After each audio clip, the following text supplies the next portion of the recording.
সোসাইটির মানুষ, আমি তো ভালো কিছু করতে পারবো না, আমার ভালো কিছু করা সম্ভব না, আমার দ্বারা হবে না, আমি পারবো না, আর তো হচ্ছে না, আহা, আমার বাবার এই সমস্যা, আমার মায়ের এই সমস্যা, আমার বাসায় এই সমস্যা, আমার ব্যক্তিগতভাবে এটা ভালো না, আমি তো এটা পারি না, এটা পারবো না, এটা হয় না, এটা হচ্ছে না।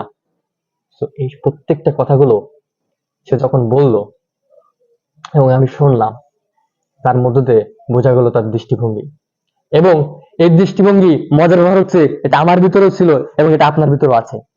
এবং বাংলাদেশ, যদি আমি বলি, এশিয়া মহাদেশ, বেসিক্যালি বিশেষ করে ভারত উপমহাদেশ এবং ভারতের ভিতরের যদি আমি কথা বলি, তাহলে ভারত এবং বাংলাদেশের এই সিচুয়েশন, এই রেশিওটা ওয়ার্ল্ডের থেকে টপ হাই।